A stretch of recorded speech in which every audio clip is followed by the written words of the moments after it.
Добро утро, хора! Днес какво е? 2 август, сряда. Качваме си каучето. Красив, слънчев летен ден. Тия туби трябва да ги хвърля.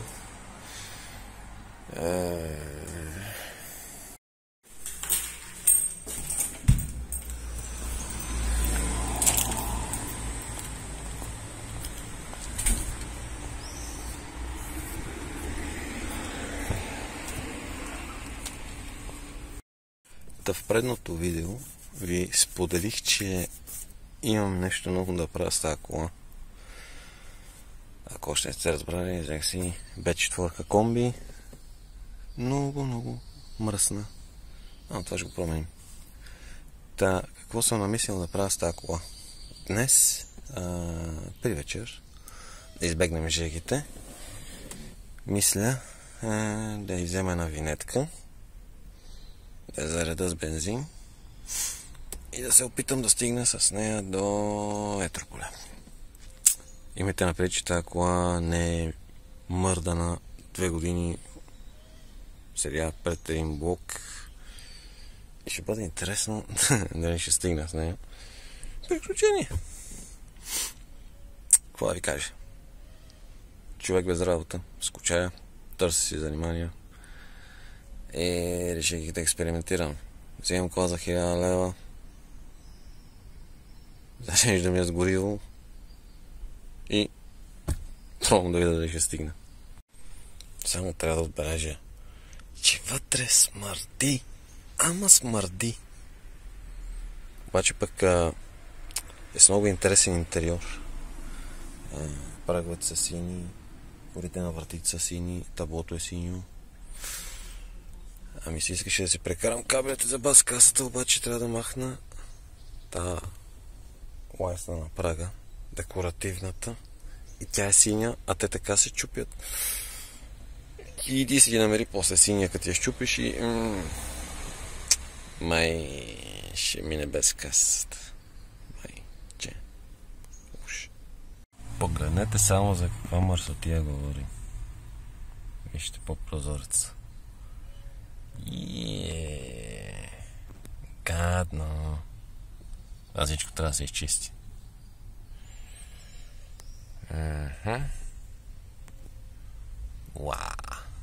Мазира кяк. Няма да скучая като ида в Етрополе. Ако стигне. Не, трябва да стигне. Да се надяваме, че ще стигне. Какъв е плана ми за действие ли?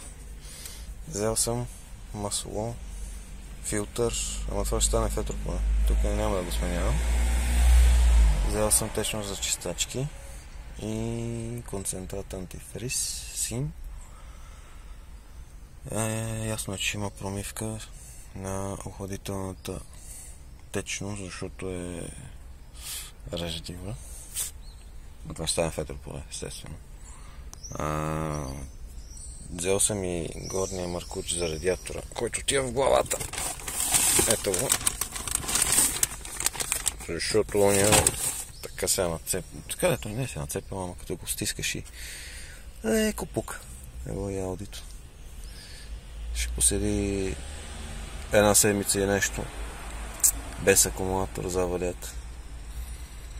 Защото той тук реши да заде багажа. И ще поседи. Какво да го правя? Сега нещо, което ще направя е да сваля казанчето за течността на чистачките и да го кача горе, да го промия. Защото течността, дето е седяла вътре с години, е почнала да оставя разни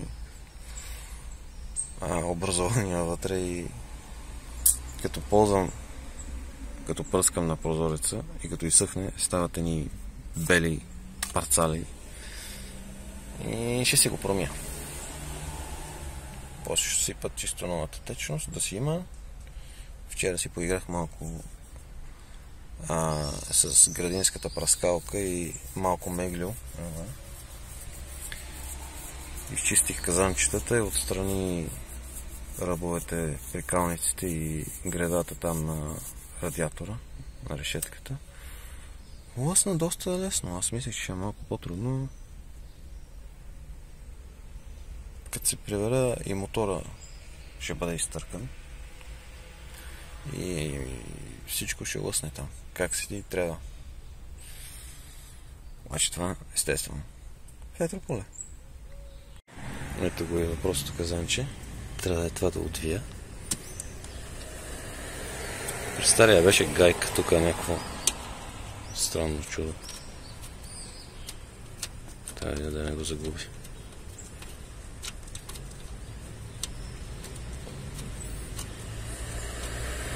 Айде, бе. Така, оставам го тук.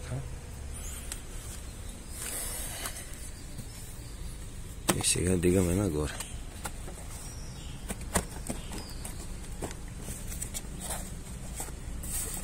С една ръка трудно стане. След като сте издърпали казанчето, помпичката се вади като я дърпате навън. Ето.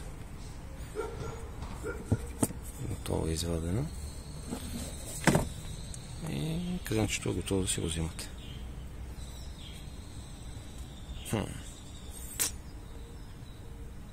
Жалко, че сега не мога да го изчистя, докато го няма казанчето. Добре, постара 1.8 моно. Изчистих казанчето доколкото можеш. Има части, където просто и да търкаш няма стане. Въпреки че мръсната част е отзад, където няма да се види. Лицевата част е добре. Малко светлината обържи. На камерата изглежда по-черно, отколкото в действителността. Капачето много добре се изчисти.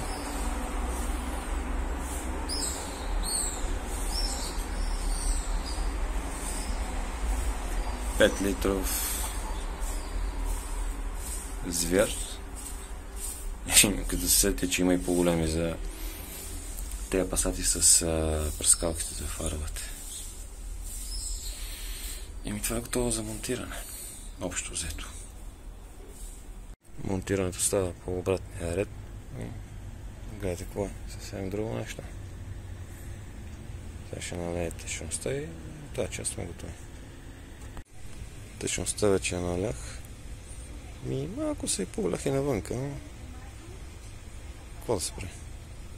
Тази задача вече е свършена.